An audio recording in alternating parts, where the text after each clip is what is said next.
Hello and welcome to BYJU'S Exam Prep. Welcome to yet another episode of the Knowledge Series, and today is my 5th Knowledge Series live session. The first one, we discussed fundamental duties, then we discussed Attorney General for India. The third one was on directive principles of state policy. The fourth one yesterday, where we discussed some key concepts, procedure established by law and due process of law. And today, we will be talking about right to equality. The Constitution of India, under Part 3, guarantees 6 fundamental rights. Right to equality from Articles 14 to 18, right to freedom covering Articles 19 to 22, right against exploitation, Article 23 and 24, right to freedom of religion, from Article 25 to 28, cultural and educational rights under Article 29 and 30, and right to constitutional remedy under Article 32. In this live session, we will be focusing on Article 14 of the Constitution. And Article 14 reads, "The state shall not deny to any person equality before law or equal protection of the laws within the territory of India." The first thing that we have to keep in mind is that this fundamental right is available both to citizens as well as aliens. Because the state shall not deny to any person. Person includes citizens as well as aliens, foreigners. And what is the state? The definition of the state is provided under Article 12 of the Constitution. The state shall not deny to any person what? Equality before law or equal protection of the laws within the territory of India. But these two phrases, equality before law and equal protection of the laws, they might sound similar, but they are not. These concepts, they do not mean that we should treat everybody equally, because no two human beings are equal. And if we treat everybody equally, including those who are not equal, then it will result in an unequal treatment. To make it as simple as possible for you, for example, here is a murderer and here is a dacoit, a robber. Can we treat a murderer and the robber equally? No, because these are two different individuals. They have committed crimes under different circumstances. We can't treat a murderer, which is a highest offense, with that of a robber. That means we have to treat them in a different fashion. We can't treat them equally. But if we treat them equally, it will result in an unequal treatment. The underlying principle of equality is that like should be treated alike. Those who are in similar situation, they should be treated similarly. And those who are in dissimilar situation, they should be treated differently. Which means all the rapists should be treated in one fashion. All the murderers should be treated in one fashion. That means whether you are a murderer and you belong to any religion, caste, race, sex, place of birth, doesn't matter. You have to be treated in the same fashion. That is the underlying principle of equality.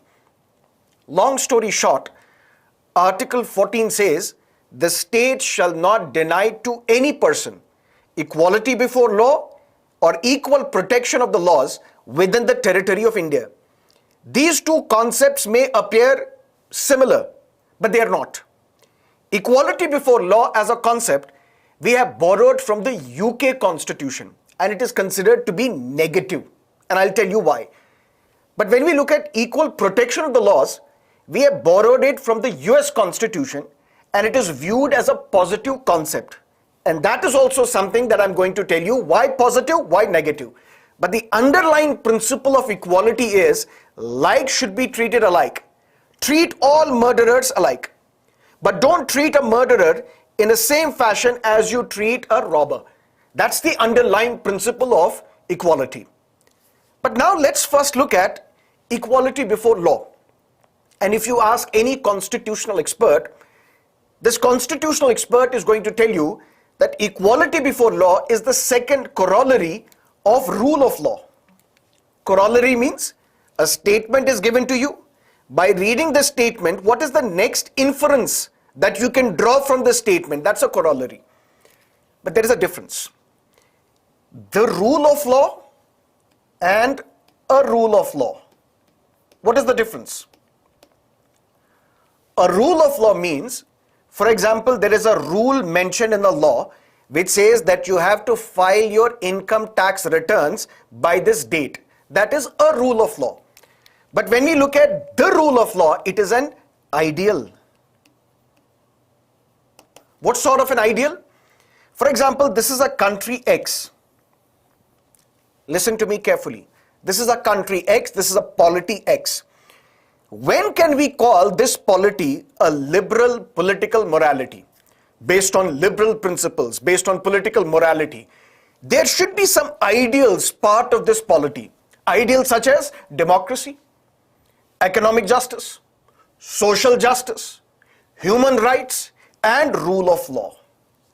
If rule of law is present in a polity, in a democratic entity, we may call that democratic entity as based on liberal political morality. But what is this rule of law? As a concept, some say it is based on Sir Edward Coke. We trace the origin of this concept to Sir Edward Coke. But after that, many philosophers spoke about rule of law. Montesquieu spoke about this. Aristotle spoke about this.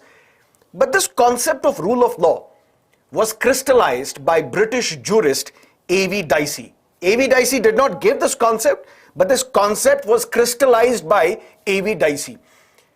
And according to A.V.Dicey's concept of rule of law, it says nobody shall be punished except for a breach of law. Nobody shall be made to suffer in body or goods except for a breach of law. If I am a law-abiding citizen, I have not violated any law, I cannot be hanged, I cannot be arrested, my liberty cannot be deprived from me, my property cannot be snatched from me because I have not violated any law. But if I have violated a law, then you can detain me, then you can deprive me of my liberty, then you can snatch my property as well. But if I have not committed any crime, if I have not violated the law of the land, I cannot be deprived of my body or goods. That's principle number 1 of rule of law. A.V.Dicey further said, anybody can sue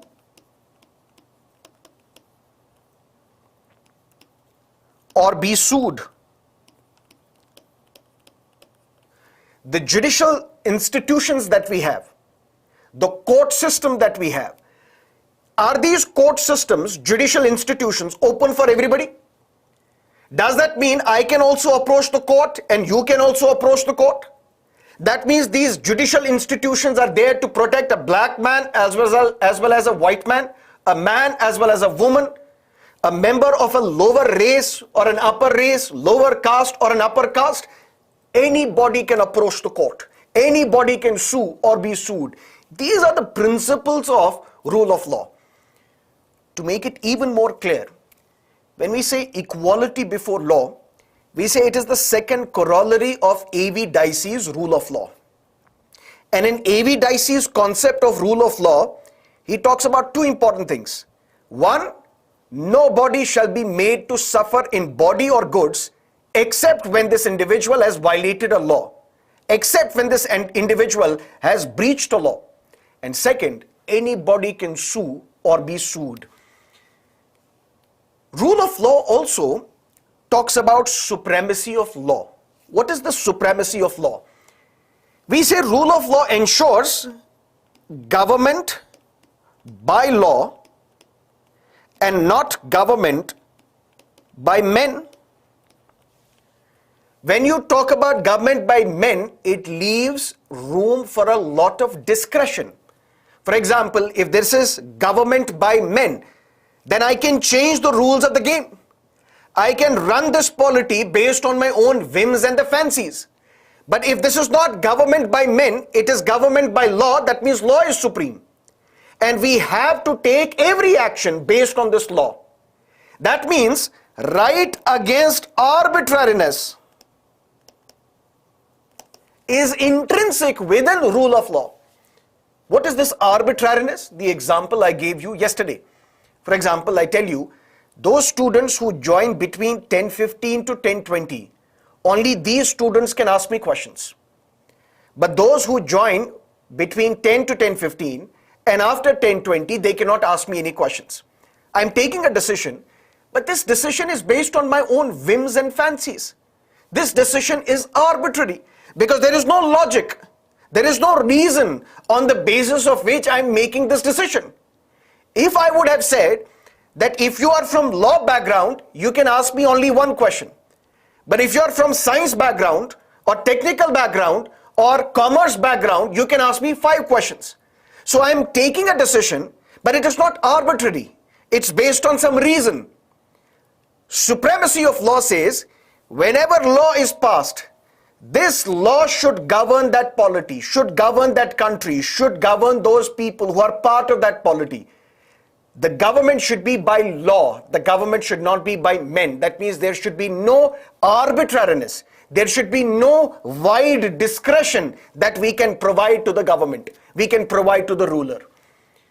And then equality before law, which means law should treat you equally, which means everybody should be subjected to the same law, which means if there are individuals, now listen to me carefully, there are men, can we have separate judicial system for men and only men can approach these courts, and we will have a separate judicial system for women, a separate judicial system for those who are uneducated, a separate judicial system for those who do not own or possess property?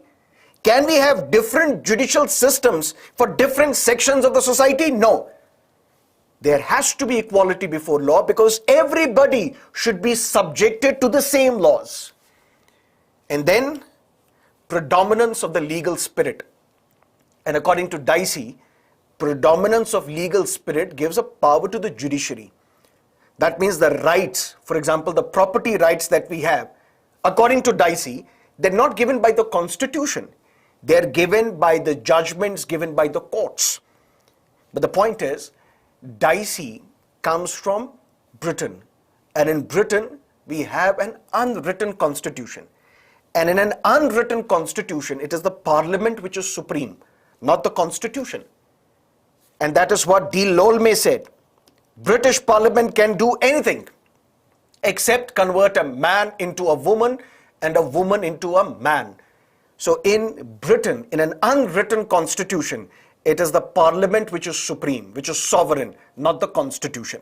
So when Dicey says that these rights are given to you, not by the constitution, but by the laws passed by the parliament, by the rules issued by the parliament and supported by the judiciary, we have to look at this concept from a prism of Britain being an unwritten constitution polity. But now if you want to understand it even more simply, sir, exactly what do we mean by equality before law? Before equality before law, we would say king is the law. Or before rule of law, we would say king is the law. The king is the judge, jury and the executioner. Whatever rules he wants to make, he can make it. There is nobody who is above the king. But after rule of law, even the ruler, even the government, they have to abide by the law. So after rule of law, we say law is the king. And to make it even more simple for you, equality before law simply means 3 things. Number 1, no special privileges, no matter who you are. Whether you are a man or a woman, upper caste or lower caste, of a different race or another race, doesn't matter, no special privileges, no matter who you are. Number 2, equal subjection of all persons to the ordinary law of land.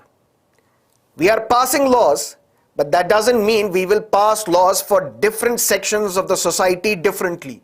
One law for one section, another law for another section. No, equal subjection of persons to the ordinary law of land, and nobody is above the law. This is what we call equality before law. So Article 14, when it says the state shall not deprive an individual, or the state will have to ensure to every person equality before law and equal protection of the laws. What is equality before law? Something we have borrowed from the UK Constitution, something which is the second corollary of rule of law, and in simple terms it means no special privileges, no matter who you are.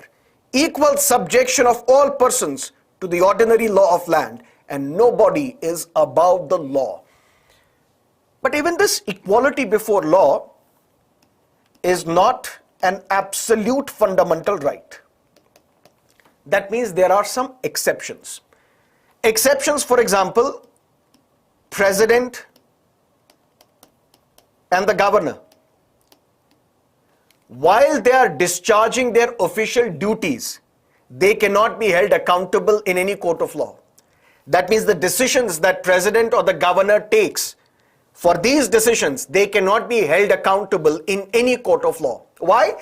Because in Britain, they believe in a maxim called king does nothing wrong, or the king does no wrong.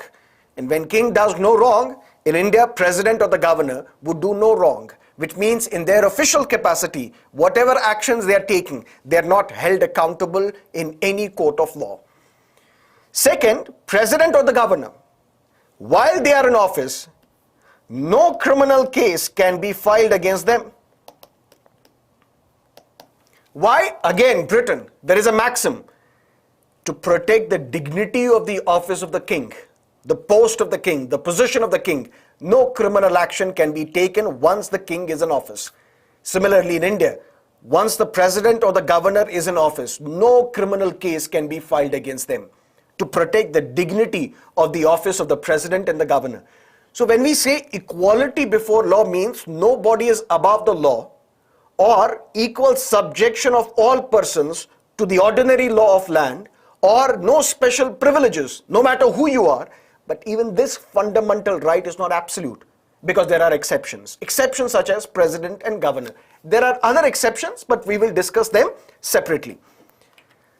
Now comes equal protection by the law, or equal protection of the laws, which we have borrowed from the US Constitution, and it is viewed as a positive concept. Is complete equality possible? No. Why? I'll show you something. There are three individuals, and they want to watch this baseball match. This is person A, person B, person C. And watching them is the state. If the state is not interfering in this situation, what is state practicing? Equality. And what is this equality? Non-discrimination. That means the state is not interfering at all. It is not discriminating against anybody. The state is watching these three individuals, because these three individuals are trying to watch a basketball match or a baseball match. But the point is, person A is able to enjoy this match. Person B also, but with some difficulty. Person C, not at all. Is this equality? Yes. Why? Because the state is not discriminating against anybody. But is this justice? It's not. Justice would be remove this stool from person A and give it to person C, so that person C can also now watch the match carefully. And ultimately, we are talking about state is discriminating, but this is a positive discrimination. We can talk about equality when people are equal in the first place. When people are not equal in the first place, then how can we talk about equality? These three individuals are not equal. One is able to watch the match, the other is with some difficulty, and the third one is not able to watch the match at all. So what we have to do, we have to remove something from person A and give it to person C. That means the state is discriminating, removing something from person A and giving something extra to person C, this is discrimination, but this is positive discrimination to bring about justice. And it is this equality plus justice which is what we call equal protection of the laws. And providing this extra stool for this person to stand on, this is known as affirmative action policy. And you can relate to this policy by looking at the reservation system that we have in India. Reservation system where the seats are reserved in educational institutions and government jobs for the members belonging to SC community, ST community, OBCs, as well as those who come from economically weaker sections of the society. Because we can't treat all the people equally, all the human beings equally, because SCs, they have been discriminated against throughout their history. And so were the scheduled tribes. Because of the lack of economic opportunities, because of the lack of benefits, ultimately there are poor who do not have access to good quality educational institutions, and thereby we are depriving them from the government jobs as well.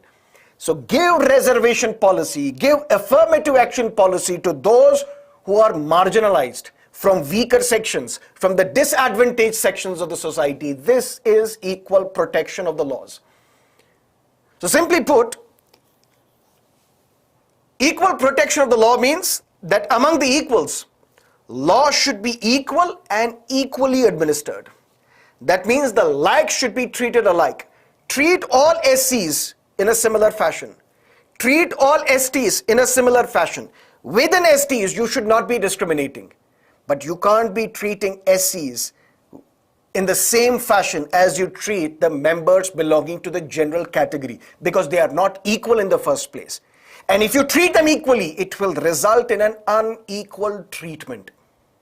And it is this equal protection of the laws which is treated as a positive concept, because we are asking the state that please interfere so as to provide positive discrimination.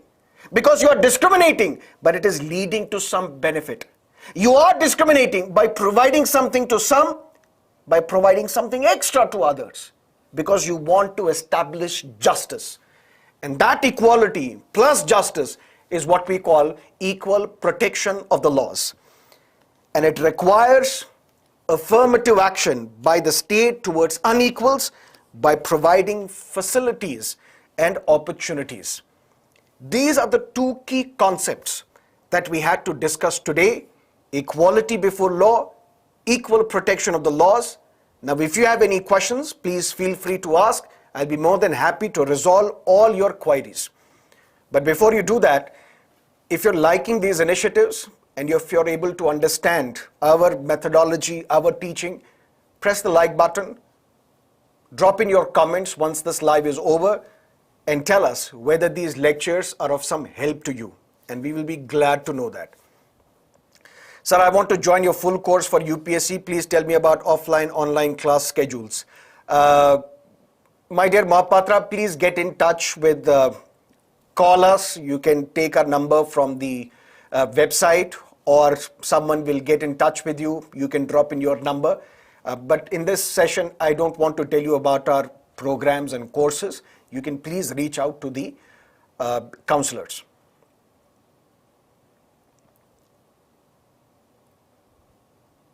Sir, for covering NCERTs, can we read the notes provided in your app? Yes, why not?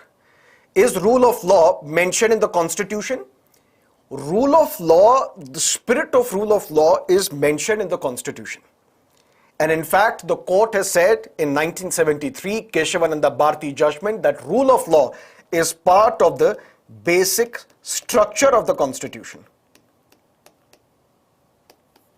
So Article 14, which talks about rule of law, which talks about non-arbitrariness, which talks about some element of substantive justice. This is part of the basic structure.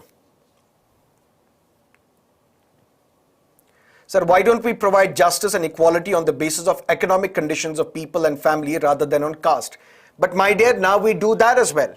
103rd Constitutional Amendment Act passed in the year 2019 allows that if you are from general category, but if you belong to economically weaker sections of the society, 10% of jobs and 10% seats in educational institutions shall be reserved for economically weaker sections of the society.